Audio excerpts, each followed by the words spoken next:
Hey, what's up guys? So I did give this tool a name. I'm calling it the Max Cut tool, and today I'm going to show you guys how I built the Max Cut tool right here on DIY Creators. So stay tuned guys, and I'll show you step by step exactly how I built this. I started by measuring out the dimension for the base. In my case, I use 32 inches by 25. Now keep in mind, you may want to make yours a bit bigger or a bit shorter. It's really important to get the base as accurate and straight as possible. Now clamp the saw guide down on both ends. Use a circular saw to make your first cut. If you don't have a way to make a straight cut, then consider looking at the way I built this jig a few weeks ago. Line up the 2x2 on one end and clamp it down to the base, and make sure it's flush on all ends. To make this cut, I use a speed square which I clamped in place, which act as a guide. The 2x2 is measured at 32 inches in length, which would go at the long side of the jig base. Now clamp the 2x2 at the edge of the base, then check to make sure everything is flush before continuing. Next, flick the entire piece over, pre-drill the holes for the screws along the base. Use a countersink bit to flush the screw heads.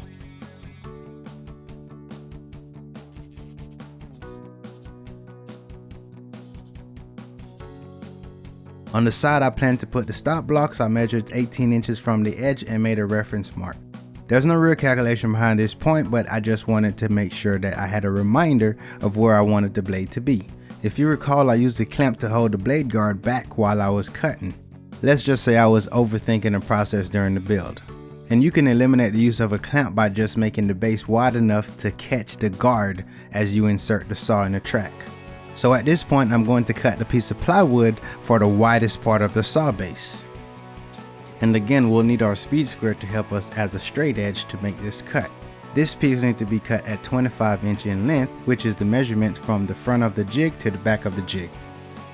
So now we're going to cut this strip for the small side on the saw base.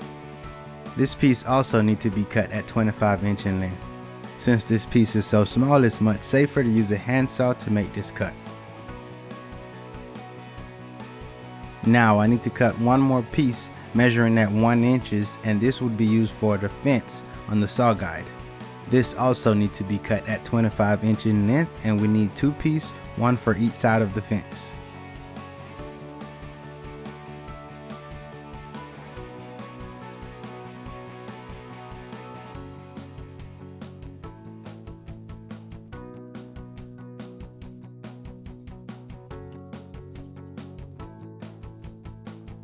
At this point, we should have the bottom base with the stop block guide, base 1, base 2, the left fence, and the right fence. Place the base and the fence on a flat surface, then clamp the two together. Since the design called for visible screws, I'm going to measure 1 inch from both ends and make a mark, and then between those two marks, we're going to find the middle. Once we find the middle, we're going to measure from the middle to both ends, and then we're going to find the middle of that spot on both sides. Now pre-drill and use a countersink bit to flush mount the screws.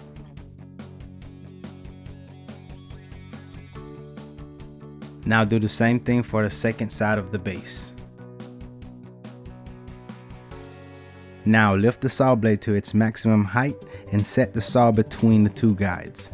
Square up the track on the base and then measure from the outside 3 times, the back, the center, and the front of the guide.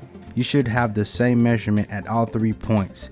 Now take that measurement and cut the back support for the tracks. Now if you remember this line, I just wanted to get my saw blade in the area. It does not have to be dead on. Now I'm going to take that 2x2 piece of wood I had and place it beside the track and clamp it in place. Use the framing square to make sure this is perfectly squared to the front of the rails. There should be no visible gaps. Then clamp it in place. Now pull the tracks towards the 2x2 as tight as possible and clamp it in place. Now check the squaring all the way around the track and under it to make sure everything looks squared as possible before continuing to the next step. And once again, check the square of the track to make sure it is square to the front rail of the base. The base of the saw is squared with the blade on the circular saw, and I did check to make sure that that was correct. Now I get it, this part can seem very tedious, but it's kind of worth it to put the time in now and try to get it right so you have less headaches later.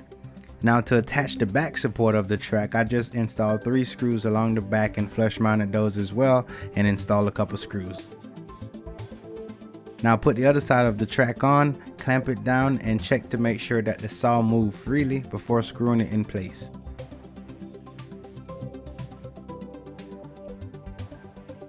Again, the saw should move freely and there should be no wiggle or play within the saw track.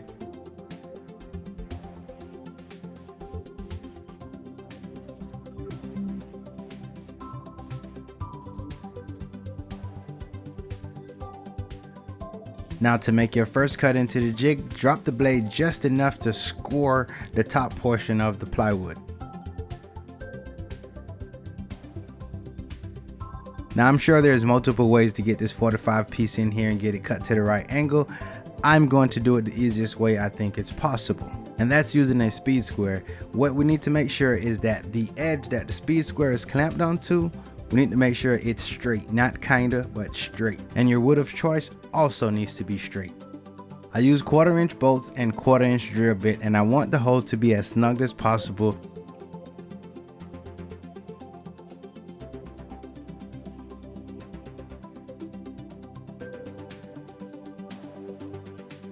Now countersink the head of the screw so that it sits down flat within the track and doesn't interfere with the slide of the saw.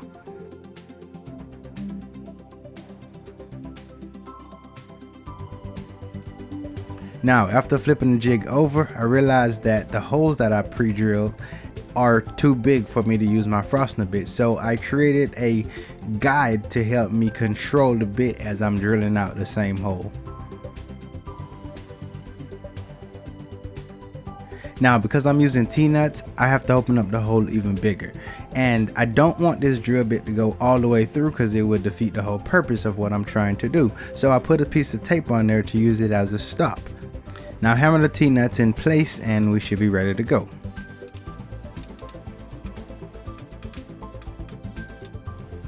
Two of the bolts will be too long and it will exit out the back side of the jig if I don't remove a piece of the bolt. So I just use a hacksaw and cut it down.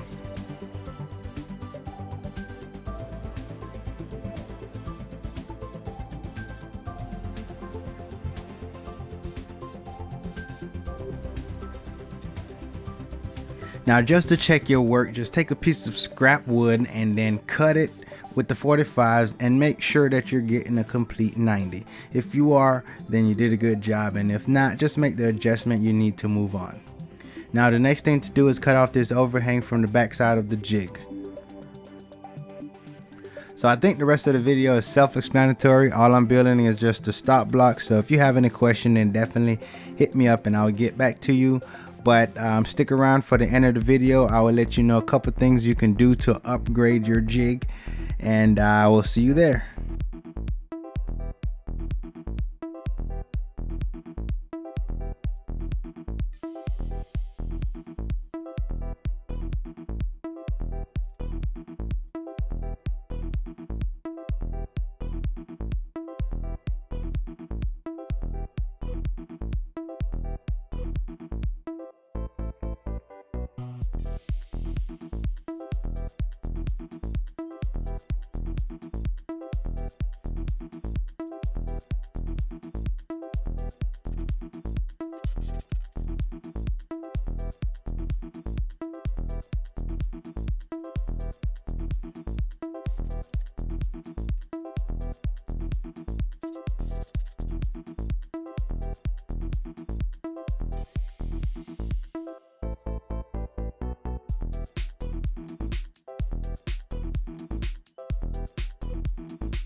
So I do have a couple upgrades that you can possibly add to your jig that can make it even better, and that's one, adding an adhesive measuring tape onto the block, and this would also speed up your workflow by just having that available. If you're interested, I'll have a link down in the description. And the second upgrade is to make sure this piece of wood is a bit wider so that it catch the blade guard and you don't have to use a clamp like I used. And the third upgrade I would suggest is probably replacing the T-nut with this threaded insert. While using this, I did notice that once you tighten up the knob, the T-nut actually comes out, but when you loosen it back up, it actually go back in. So if it's a big pet peeve of yours, then I would say go the other route. Otherwise, it's fine. As this video comes to a conclusion, I hope all you guys have success in your jig building. Hopefully everything turns out great. If you're new to the channel, subscribe, and thank you guys for watching. Please comment down below. Let me know if you have any thoughts or questions. I will get back to you as soon as I can, and definitely hit that like button if you guys enjoyed the video or if this was of any help to you. I will catch you guys next time. Peace.